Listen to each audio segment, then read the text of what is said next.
پروین کا شوہر اور وہ دونوں ان لوگوں کے گھروں میں زہریلے سانپ چھوڑ دیتے جن کے گھر میں ایک دو افراد ہوتے، اور وہ سانپ انہیں کاٹ لیتا جس کی وجہ سے ان کی موت ہو جاتی، اور وہ وہاں جا کر سارا مال چوری کر لیتے۔ یوں انہوں نے محلے میں عالیشان کوٹھی بنا لی۔ ایک دن محلے کے ایک یتیم بچے کے گھر انہوں نے سانپ چھوڑ دیا، کیونکہ اس کے والدین نے وراثت میں کافی مال چھوڑا تھا، اور جب سانپ نے اسے کاٹ لیا تو وہ سارا مال اٹھا کر گھر چلے گئے۔ تو سامنے کا منظر دیکھ کر ان کی روح کانپ گئی، کیونکہ وہاں ان کے بچے۔ شمسا نے پورے 2 تولے کا سونے کا سیٹ بنوایا ہے، وہ بھی اپنے شوہر کے پیسوں سے۔ بس ایک میری ہی قسمت پھوٹی ہے کہ میرا بیاہ تو جیسے نکمے انسان سے ہو گیا، جسے ساری عمر کوئی کام نہ کرنا آیا، بس ہاتھ میں بین پکڑ کر سانپوں کو ہی نچانے کا کام آتا ہے تمہیں۔ پروین روٹی توے پر ڈالتے ہوئے مسلسل بڑبڑا رہی تھی۔ اس کا شوہر ظہیر کتنی دیر سے اس کی یہ ساری باتیں سن رہا تھا۔ آخر کار وہ جھنجھلا گیا۔ ہاں تو میں کیا کروں؟ اگر اللہ نے میرے ایک ہاتھ میں معذوری رکھ دی ہے اور میں کوئی اور کام نہیں کر سکتا، لیکن بین بجا کر کم از کم تیری ضروریات تو پوری کر ہی رہا ہوں نا۔ ظہیر نے اپنی نوخیز اور خوبصورت بیوی کو منانا چاہا، لیکن وہ چنگیر میں روٹی اس کے سامنے پٹخ کر اندر کمرے میں جا چکی تھی۔ ظہیر نے اپنا سر جھکا لیا۔ پروین خاندان کی سب سے حسین و جمیل لڑکی تھی۔ نہ جانے کیسے ظہیر پر قسمت مہربان تھی کہ پروین کے والدین چل بسے اور خالہ نے جان چھڑانے کی خاطر اس کی شادی ظہیر سے کر دی، جس کا ہاتھ بچپن میں ایک حادثے کی وجہ سے ناکارہ ہو گیا تھا۔ اس معذوری کی وجہ سے کوئی اور کام تو وہ کر نہ پاتا، بس اللہ نے ایک مہارت اس کے اندر رکھ چھوڑی تھی۔ وہ جہاں کہیں بھی جس قسم کا بھی سانپ دیکھتا اسے لمحوں میں ہی پکڑ سکتا تھا۔ نہ جانے اس کے اندر کیسا سحر تھا کہ اس کی وجہ سے بین سے زہریلا ترین سانپ بھی اس کے سامنے زیر ہو جایا کرتا تھا۔ ساتھ والے گھر سے ہنسی خوشی کی باتیں کرنے کی آوازیں آ رہی تھیں۔ شمسا بہت خوش تھی۔ ظہیر نے دیوار سے جھانک کر دیکھا۔ شمسا کا شوہر نوٹوں کی ایک موٹی سی گڈی اپنے جیب میں ڈال رہا تھا۔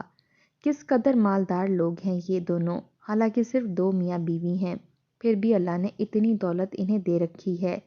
ظہیر کے دل میں حسد سا نمودار ہوا۔ وہ خاموشی سے دیوار سے ہٹ گیا۔ پروین اندر اپنی ہی سوچوں میں گم لیٹی تھی، جب تھوڑی ہی دیر کے بعد اچانک پورا محلہ چیخوں سے گونج اٹھا۔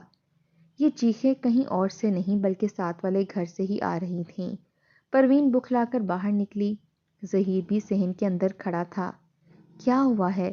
یہ چیخنے کی آوازیں کیسی ہیں؟ پروین نے ظہیر سے کہا۔ ظہیر مسکرا کر بولا، سونے کا سیٹ چاہیے تھا نا تمہیں، آ جاؤ ابھی دلوا دیتا ہوں۔ پروین کا ہاتھ پکڑ کر وہ باہر گلی میں نکل آیا، جہاں پورے محلے کے لوگ جمع ہونا شروع ہو گئے تھے۔ چیخیں شمسا کے گھر کے اندر سے آ رہی تھیں۔ پروین اور اس کا شوہر گھر میں داخل ہوئے تو پروین کے قدموں تلے سے زمین نکل گئی۔ سامنے ہی شمسا اور اس کے شوہر کو لوگ اٹھا کر ایمبولینس میں ڈال رہے تھے، کیونکہ اس کا رنگ خطرناک حد تک نیلا کر رہا تھا اور اس کے منہ سے جھاگ نکل رہی تھی۔ یہی حال اس کے شوہر کا بھی تھا۔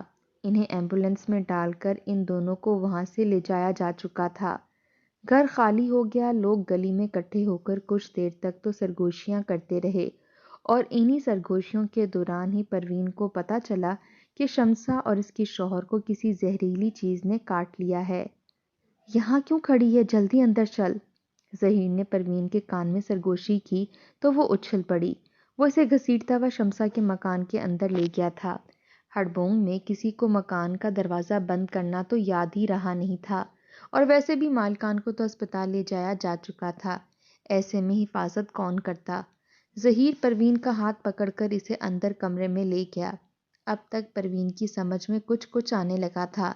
یہ سب کچھ کیا ہے؟ اس نے ظہیر سے پوچھا تو ظہیر مسکرا کے بولا، میرے سانپوں کو برا بھلا کہہ رہی تھی نا، یہ کمال میرے سانپوں نے ہی دکھایا ہے۔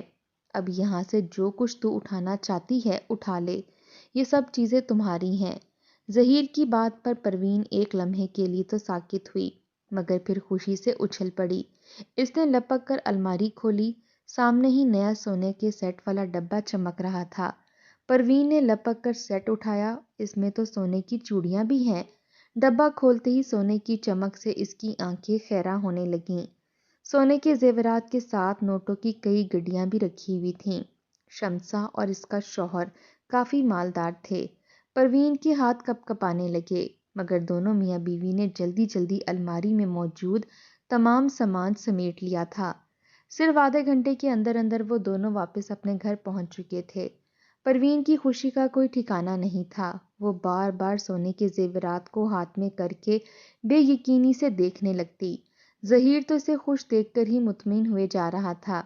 یہ تو بڑے کمال کا آئیڈیا تھا، لیکن یہ آئیڈیا تمہیں آیا کیسے؟ کسی کا بھی ہم پر شک نہیں جائے گا، پروین خوشی سے کہہ رہی تھی، اور ایسا ہی ہوا۔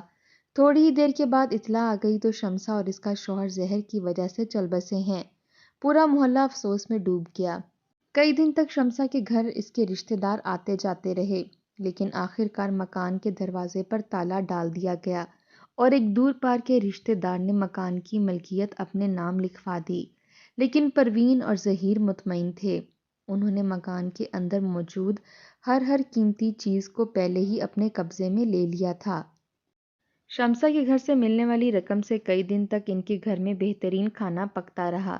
پھر وہ پیسے ختم ہونے لگے تو ایک روز پروین اور ظہیر بازار سے واپسی آتے ہوئے ایک جگہ ٹھٹک کر رک سے گئے۔ یہ ان کے گھر سے 2 گلیاں پیچھے ایک شاندار سا مکان تھا۔ گاڑی میں سے بڑی ہی قیمتی پینٹنگز اتار کر اندر لے جا رہے تھے۔ مبارک ہو عفان صاحب، نیلامی میں یہ پینٹنگ آپ کو مل گئی ہے۔ آپ کو اندازہ بھی ہے یہ کروڑوں کی پینٹنگ ہے جو آج آپ نے خریدی ہے۔ اگر چور بازار میں بھی اس کی قیمت لگائیں تو کم از کم 1 کروڑ تو مل ہی جائیں گے۔ سامان اتارنے والا شخص کہہ رہا تھا۔ ظہیر نے چونک کر اس پینٹنگ کو دیکھا۔ وہ لفافے کے اندر لپٹی ہوئی تھی۔ وہ اسے احتیاط سے اندر لے جا رہا تھا۔ ظہیر کی آنکھوں میں مکاری ابھر آئی۔ اس نے پروین کی جانب دیکھا، وہ بھی مسکراتے ہوئے اسے ہی دیکھ رہی تھی۔ وہ لوگ جانتے تھے اس گھر میں رہنے والے افراد کی تعداد صرف 2 ہی ہے، عفان جو ایک ڈاکٹر تھا اور ایک اس کی بوڑھی ماں۔ عفان نے شادی نہیں کی تھی اور وہ اسی طرح کی قیمتی نوادرات جمع کرنے کا شوقین تھا۔ ظہیر اور پروین خاموشی سے اپنے گھر چلے گئے۔ اس رات ظہیر تھوڑی دیر کے لیے اپنے گھر سے باہر نکلا اور جب واپس آیا تو جلدی سے اس نے اندر داخل ہو کر دروازے کی کنڈی بند کر لی۔ پروین بے تابی سے اس کا انتظار کر رہی تھی۔ کام ہو گیا؟ اس نے پوچھا تو ظہیر نے ہاں میں سر ہلا دیا۔ تھوڑی ہی دیر کے بعد ایمبولینس کے سائرن بجنے کی آوازیں آنے لگیں۔ چیخو پکار سے پورا محلہ گونج اٹھا۔ انجان بنتے ہوئے پروین اور ظہیر اپنے گھر سے نکلے اور لوگوں کے ساتھ بھاگتے ہوئے عفان صاحب کے گھر کے پاس جمع ہو گئے، جہاں اندر سے سیاہ پڑتے عفان کی لاش کو نکالا جا رہا تھا۔ اسے کسی زہریلے سانپ نے ڈس لیا تھا اور موقع پر ہی اس کی موت ہو گئی تھی۔ اس کی بوڑھی ماں کے اندر چند سانسیں باقی تھیں، مگر اس کا وجود بھی زہر کی وجہ سے نیلا پڑ رہا تھا۔ ایمبولینس ان دونوں کو لے جا چکی تھی۔ مجمع میں اور شور میں کسی نے یہ تک نہ دیکھا کہ خاموشی سے ظہیر اور پروین مکان کے اندر داخل ہو چکے ہیں۔ باہر سے کسی نے مکان کا دروازہ بند کر دیا اور ظہیر اور پروین مطمئن انداز میں پورے گھر میں پھر رہے تھے۔ یہ رہی وہ تصویر جو 1 کروڑ روپے میں بکے گی۔ ظہیر نے دیوار پر لگی اسے چھوٹی سی تصویر کی جانب اشارہ کیا جو کسی بین الاقوامی آرٹسٹ کی بنائی ہوئی تھی۔ پروین نے جلدی سے تصویر اتار کر ہاتھ میں پکڑی، بڑے سے تھیلے کے اندر ڈال لی۔ دیواروں پر کئی قیمتی اور قدیم تصویریں لگی ہوئی تھیں۔ رفتہ رفتہ کر کے ظہیر اور پروین نے وہ سارا سامان جمع کر کے ایک بڑی سی گٹھری بنا لی۔ چھوٹی چھوٹی کئی قیمتی چیزیں عفان کے گھر میں موجود تھیں، جن کی قیمت لاکھوں میں تھی۔ جب پروین اور ظہیر اچھی طرح سے صفایا کر چکے تو ظہیر نے باہر نکل کر جھانکا۔ گلی میں سناٹا تھا۔ شدید سردی کی وجہ سے لوگ باہر سے جا چکے تھے۔ ظہیر اور پروین خاموشی سے گھر سے باہر نکل آئے، مگر ابھی وہ چند قدم ہی چلے تھے کہ اچانک انہیں پیچھے سے آواز آئی۔ کیا بات ہے بھائی صاحب، کہاں جا رہے ہیں آپ لوگ؟ پروین اور ظہیر کا دل اچھل کر حلق میں آ گیا۔ پروین نے جلدی سے نقاب لگایا اور ظہیر نے بھی چادر کی بکل مار کر پلٹ کر دیکھا۔ اس نے پوری کوشش کی تھی کہ اس کا چہرہ چھپ جائے۔ سوال کرنے والا ان کے محلے کا ہی ایک نوجوان سا لڑکا تھا۔ کیا آپ لوگ مسافر ہیں؟ آپ نے سامان اٹھا رکھا ہے؟ لڑکے نے پوچھا تو ظہیر کو اطمینان ہو گیا۔ اس نے اسے نہیں پہچانا تھا۔ ہاں ہاں بھائی، یہاں قریبی ہمارے جاننے والے لوگ رہتے ہیں، ہم ان سے ملنے کے لیے آئے ہیں۔ رات زیادہ ہو گئی ہے اس لیے جلدی جلدی جا رہے ہیں۔ تمہارا شکریہ۔ ظہیر نے جلدی سے جواب دیا اور پروین کا ہاتھ پکڑ کر تقریباً بھاگنے لگا۔ لڑکا مطمئن ہو گیا تھا۔ پروین اور ظہیر نے بھی اپنی رفتار بڑھا لی اور رکے اس وقت جب وہ دونوں اپنے گھر آ پہنچے تھے۔ عفان کے گھر سے ملنے والی چیزوں کی قیمت کروڑوں میں تھی۔ اگلے ہی دن ظہیر نے چور بازار میں اپنے ذرائع استعمال کر کے وہ ساری چیزیں بیچ ڈالیں۔ بیٹھے بٹھائے اس کے چھوٹے سے گھر میں کروڑوں روپے جمع ہو گئے تھے۔ پروین نوٹ گنتی جاتی اور ساتھ ساتھ حیرت کا شکار ہوتی جاتی تھی۔ اب تو خوش ہے نا؟ روپے پیسے کی ساری تنگی دور ہو گئی ہے۔ دیکھ کس قدر قیمتی چیزیں اب تیرے پاس جمع ہو گئی ہیں۔ ظہیر نے تازہ تازہ چرائے ہوئے سونے کے جھمکے پروین کے کان سے لگاتے ہوئے کہا۔ پروین نے اپنا سر جھٹکا۔ کیا فائدہ اتنی مہنگی اور قیمتی چیزوں کا جب میرا گھر تو ویسا ہی ٹوٹا پھوٹا ہے اور ابھی بھی لوگ مجھے طنز بھری نگاہ سے دیکھتے ہیں۔ مزہ تو تب ہے جب میرا گھر اس پورے محلے میں سب سے شاندار ہو۔ پروین نے اپنی بات کہہ دی تو ظہیر نے اسے محبت پاش نگاہوں سے دیکھا۔ اگر یہی تمہارا حکم ہے تو ابھی لو، اس فرمائش کو بھی پورا کر دیتے ہیں۔ ظہیر کے لیے پروین کی بات پوری کرنا کون سا ناممکن تھا۔ وہ کروڑوں روپے کا مالک بن چکا تھا۔ اس نے بازار میں ایک دکان خریدی اور تھوڑا بہت سامان ڈال کر یوں ظاہر کرنے لگا جیسے اب وہ دکاندار بن گیا ہے۔ 1 مہینہ اس نے یہی ڈرامہ کرتے ہوئے گزارا اور 1 مہینے بعد ہی اس نے اپنے اس پرانے ٹوٹے پھوٹے مکان کو گرا کر اس پر ایک نیا مکان تعمیر کرنا شروع کر دیا۔ جو دیکھتا وہ حیران رہ جاتا۔ 1 مہینے میں ہی دکان سے ظہیر نے اتنی کمائی کر لی۔ لوگ حیران تو ہوتے مگر جب وہ ظہیر سے یہ سوال کرتے تو وہ ہنس پڑتا۔ اللہ نے مجھے میری معذوری کا صلہ عطا کیا ہے۔ میری کمائی میں اتنی برکت ہو گئی ہے کہ میں نے سالوں سے جو رقم جوڑ کر رکھی تھی اب اسے میں اپنا گھر بنا سکتا ہوں۔ لوگ اس کی معذوری کی وجہ سے اس پر رحم کھایا کرتے تھے، اسی لیے مطمئن ہو جاتے، مگر وہ نہیں جانتے تھے کہ ظہیر اور پروین نے تو یہ وتیرہ ہی بنا لیا ہے۔ محلے میں ہر وہ گھر جہاں مال و دولت موجود ہوتی اور کم افراد ہوتے، ظہیر خاموشی سے رات کے اندھیرے میں وہاں پر اپنے زہریلے سانپ چھوڑ دیا کرتا۔ سانپوں کا زہر ان افراد کی جان لے لیتا اور موقع پاتے ہی ظہیر اور اس کی بیوی گھر سے قیمتی سامان اڑا لیتے۔ اس قیمتی سامان کو فروخت کرتے کرتے ظہیر اپنا مکان تعمیر کرتا جا رہا تھا۔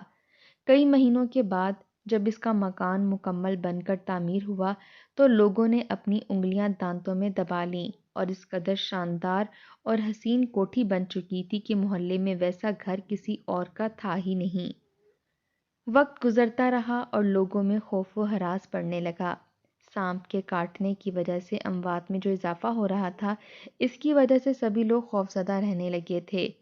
ظہیر اور پروین نے بھی احتیاط بڑھا دی تھی۔ ظہیر نے بین بجا کر سانپ دکھانے والا کام تو عرصہ ہوا چھوڑ دیا تھا۔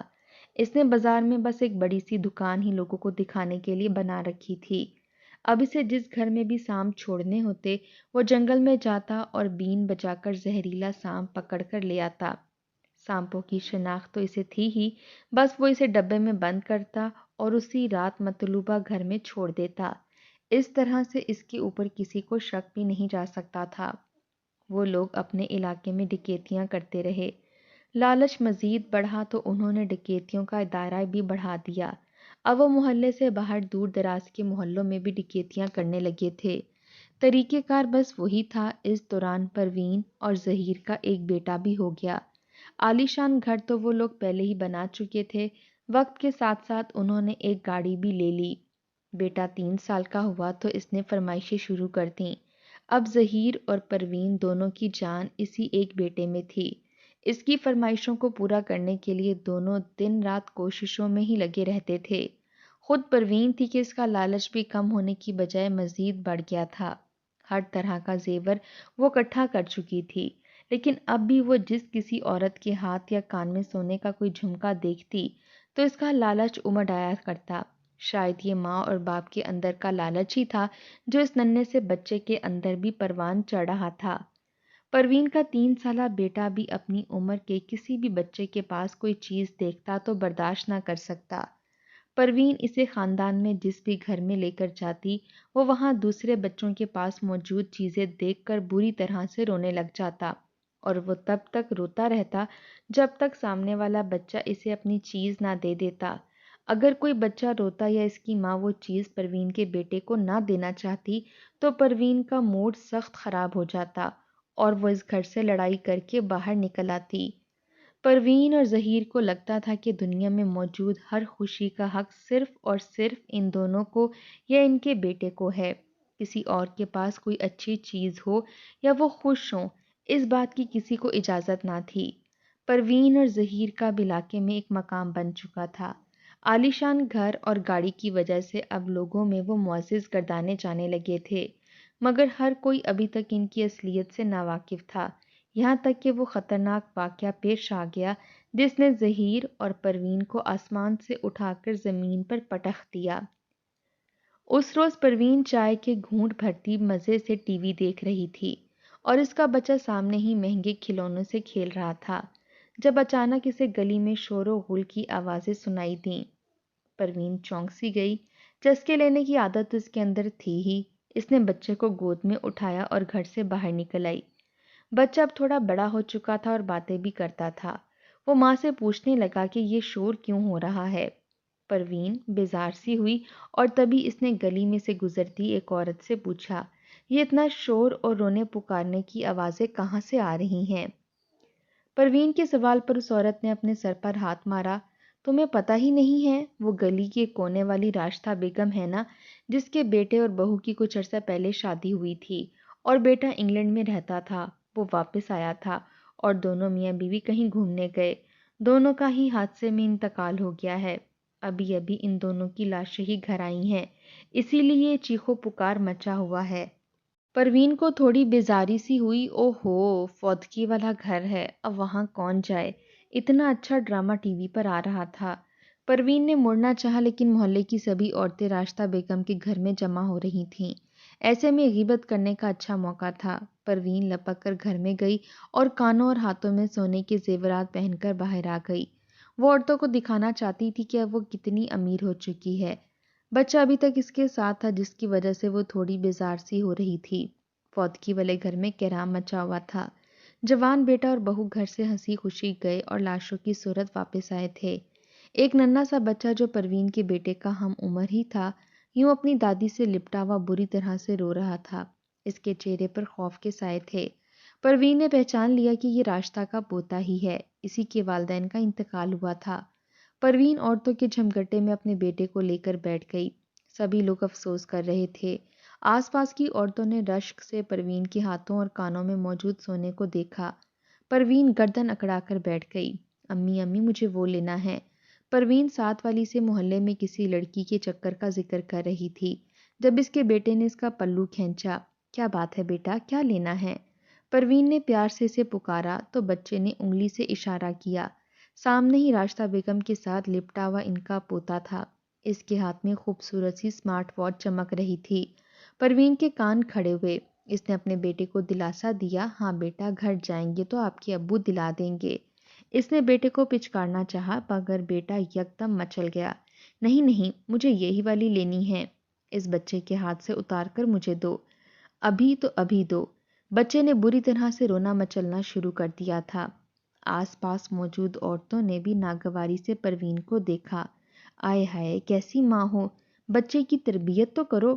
اس بیچارے بچے کے ابھی ابھی والدین مرے ہیں، یہ اس کی چیز پر نظر رکھ رہا ہے۔ عورتوں نے پروین کو ٹوکنا شروع کیا۔ پروین بری طرح سے شرمندہ ہو رہی تھی۔ اس کا بیٹا زمین پر لیٹ کر ایڑیاں رگڑ رہا تھا۔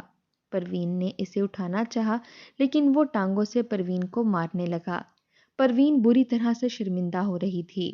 سبھی لوگ مضائقہ خیز نظروں سے پروین اور اس کے بیٹے کو دیکھ رہے تھے۔ پروین کو اچانک بری طرح سے غصہ آیا۔ راشدہ بیگم بھی یہ سارا منظر دیکھ ہی رہی تھیں۔ پروین نے مڑ کر انہیں دیکھا۔ کیا تھا اگر وہ اپنے پوتے کے ہاتھ سے گھڑی اتار کر اس کے بیٹے کو دے دیتی؟ ایک اور خود غرض سوچ پروین کے اندر ابھری۔ اس نے یہ تک خیال نہ کیا کہ آخر جو چیز اس کے بیٹے کی تھی ہی نہیں، وہ اسے کیوں ملتی؟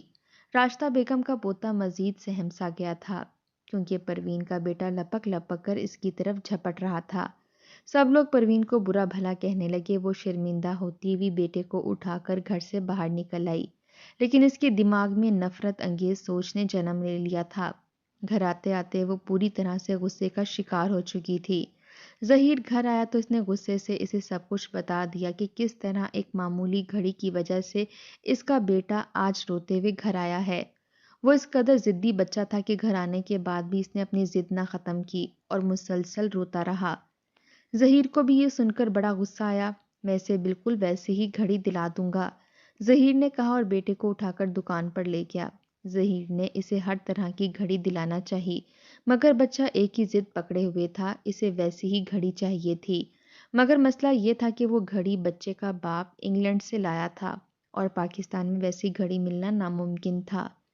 ظہیر جب تک گھر آیا اس کے ذہن میں ایک نئی کھچڑی پک چکی تھی۔ فکر مت کرو، آج رات ہی میں اپنے بچے کو اس کی من پسند گھڑی دلا دوں گا۔ رات ہوئی تو فوتکی والے گھر سے مہمان رخصت ہو گئے، صرف بوڑھی دادی اور اس کا پوتا ہی رہ گیا۔ پوتا ماں باپ کی لاشیں دیکھ چکا تھا اور سسکیاں بھرتے ہوئے دادی کے ساتھ لپٹے سو گیا تھا۔ ظہیر خاموشی سے گھر سے نکلا، اس کے ہاتھ میں ایک شاپر تھا۔ شاپر کے اندر اس نے ایک زہریلا سانپ پکڑ رکھا تھا۔ گھر کے قریب پہنچتے ہی اس نے وہ شاپر کھول دیا۔ سانپ نکل کر راشدہ بیگم کے گھر میں جا گھسا۔ ظہیر مسکراتا ہوا واپس اپنے گھر میں آ گیا۔ تھوڑی دیر کے بعد نتیجہ اس کی توقعات کے بالکل عین مطابق نکلا تھا۔ راشدہ بیگم اور اس کے پوتے کو سانپ نے ڈس لیا تھا۔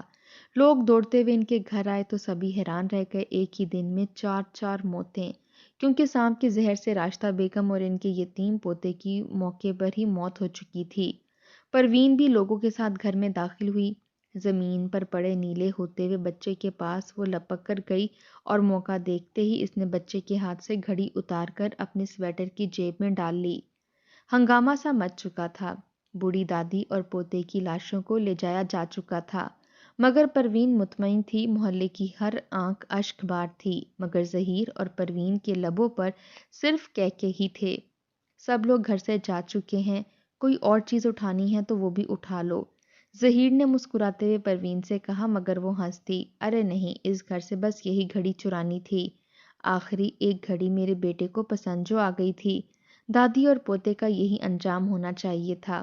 اتنی بار میں نے راشدہ بیگم سے درخواست کی تھی کہ میرے بیٹے کو وہ گھڑی دے دیں، لیکن بڑھیا نہیں مانی۔ اچھا ہے اب قبر میں سڑے گی، پروین نے حقارت سے کہا تو ظہیر بھی ہنس پڑا۔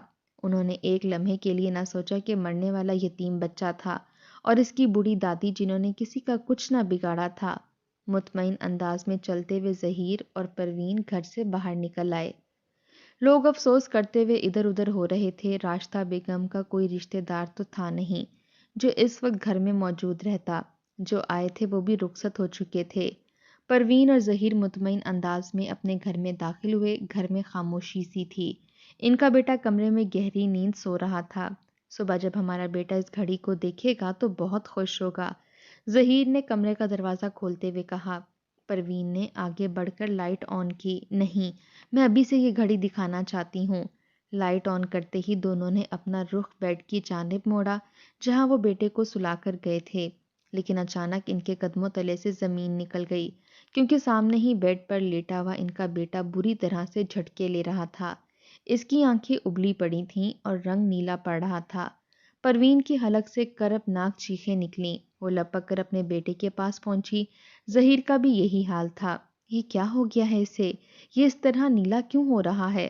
پروین کے ہاتھ پاؤں کپ کپانے لگے۔ ظہیر نے بے جان ہوتے ہوئے ہاتھوں سے اپنے بیٹے کو اٹھایا جس کے منہ سے جھاگ نکل رہی تھی اور حلق سے گھٹی گھٹی سی چیخیں نکل رہی تھیں۔ یوں لگ رہا تھا جیسے وہ بچہ جان کنی کی کیفیت میں تھا۔ ایسا لگ رہا ہے جیسے اسے کسی زہریلی چیز نے کاٹ لیا ہے۔ ظہیر کے لبوں سے بامشکل نکلا اور تبھی اس کی نگاہ بچے کی ٹانگ کے پاس 2 نشانوں پر پڑی۔ وہ دونوں سرخ رنگ کے نشان تھے۔ ظہیر کے ہاتھ سے بچے کی ٹانگ چھوٹ گئی۔ وہ پہچانتا تھا یہ دونوں نشان سانپ کے کانٹے کے نشانات تھے۔ یقیناً ان کے بچے کو بھی کسی سانپ نے کاٹ لیا تھا۔ ظہیر کے ہاتھ کپ کپانے لگے۔ اسے پتا تھا کہ اگر سانپ زہریلا ہوا تو اس کا بچہ نہیں بچے گا۔ اس نے جلدی سے بچے کو گود میں اٹھایا اور روتی بلکتی پروین کو پیچھے چھوڑتا ہوا گھر سے باہر نکل کر بھاگا۔ پروین بھی اس کے پیچھے لگی۔ وہ دونوں ننگے پیر ہی چلاتے ہوئے قریبی ہسپتال کی جانب دوڑ رہے تھے۔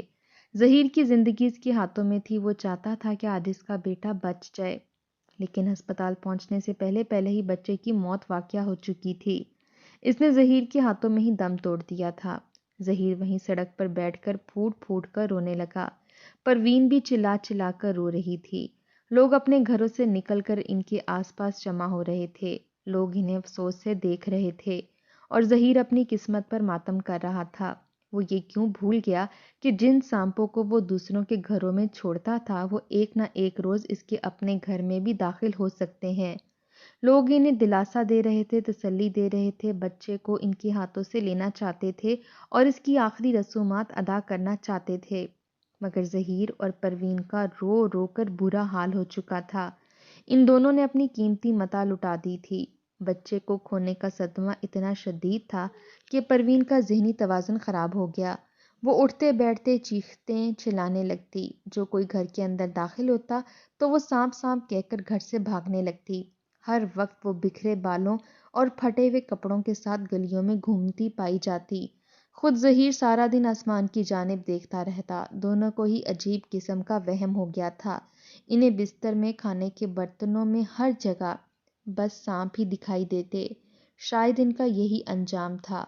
انہوں نے جو دولت کی لالچ میں کئی لوگوں کو موت کے گھاٹ اتارا تھا، اب ان کی اپنی زندگی بھی ان پر بھاری پڑ گئی تھی۔